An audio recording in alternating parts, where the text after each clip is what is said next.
Assalamualaikum warahmatullahi wabarakatuh. Bismillahirrahmanirrahim. Alhamdulillah rabbil alamin wassalatu wassalamu ala asrafil anbiya wal mursalin sayyidina Muhammad wa ala alihi wa sahbihi ajma'in.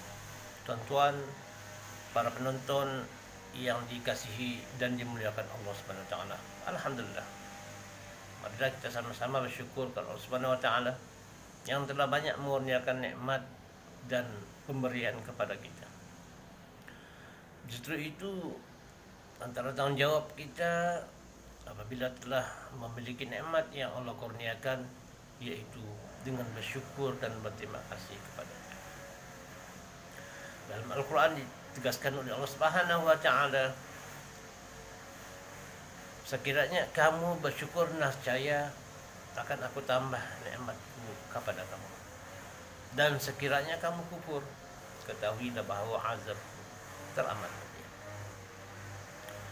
Dalam konteks bersyukur ini, kita sebenarnya sentiasa mendapat keuntungan, sentiasa mendapat kelebihan apabila kita bersyukur. Kelebihan yang pertama ialah sebagai membuktikan kita ini sebagai hamba Allah yang bersyukur yang pertama. Jadi apabila kita tergolong di kalangan hamba-hamba Allah yang bersyukur, maknanya kita orang yang dikasihi oleh Allah Subhanahu wa taala. Orang yang akan sentiasa dirahmati oleh Allah, akan sentiasa diampuni oleh Allah Subhanahu wa taala. Yang kedua, keuntungannya ialah dengan bersyukur itu sendiri, nikmat kita akan ditambah oleh Allah Subhanahu wa taala, bukan dikurangkan. Bersyukur itu bukan hanya kita melafazkan alhamdulillah, tetapi bersyukur itu lebih kepada memanfaatkan nikmat pemberian Allah Subhanahu wa taala, memanfaatkan seluruh pemberian Allah yang kita miliki. Umpamanya kalau kita memiliki kelebihan uang ataupun harta, maka orang yang bersyukur akan membelanjakan ataupun akan memanfaatkan harta bendanya itu untuk membantu orang lain yang memerlukan. Seumpama untuk membina pusat pengajian, umpamanya mahat tahfiz, pusat penyebaran dakwah dan sebagainya. Dengan kurniaan nikmat yang kita miliki, lalu kita salurkan kepada agensi ataupun pusat-pusat yang disebut tadi, maka kita telah dikatakan bersyukur kepada Allah Subhanahu wa taala.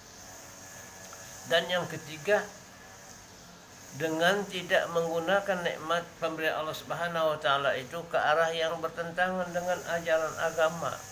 Umpamanya uang ringgit yang banyak tidak digunakan untuk berpoya-poya dan melakukan maksiat.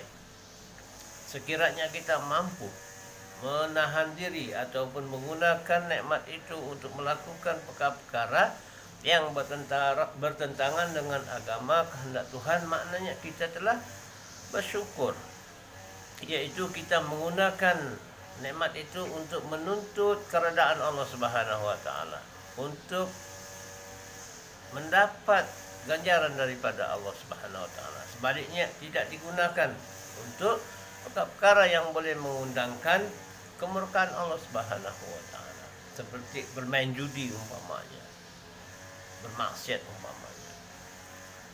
Maka dijelaskan oleh Allah tadi, sekiranya kamu kufur, ketahuilah azabku sangat pedih. Artinya dengan kita menyalahgunakan nikmat yang Allah kurnia kepada kita, bermakna kita telah kufur. Kalau kita ada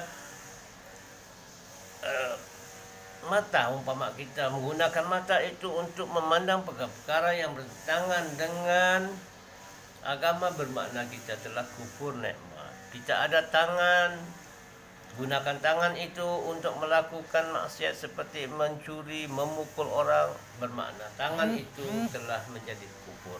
perbuatan-perbuatan menggunakan nikmat Allah Subhanahu wa taala ke tempat yang tidak sepatutnya ataupun digunakan untuk tempat-tempat yang salah, itu bermakna kufur nikmat.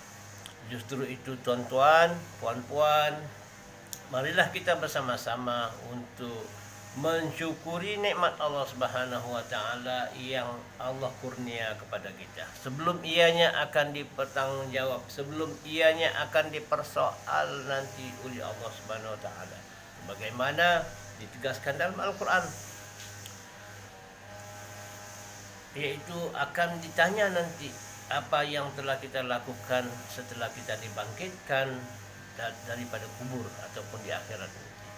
Tuan-tuan, puan-puan, marilah sama-sama kita mengorak langkah untuk memperbaiki kita punya kehidupan dari sudut pemikiran, dari sudut perasaan, dan dari sudut tingkah laku, supaya semata-mata menumpukan untuk memperoleh dan menuntut keredaan Allah Subhanahu wa taala. Sekian sahaja, wabillahi taufik wal hidayah. Assalamualaikum warahmatullahi wabarakatuh.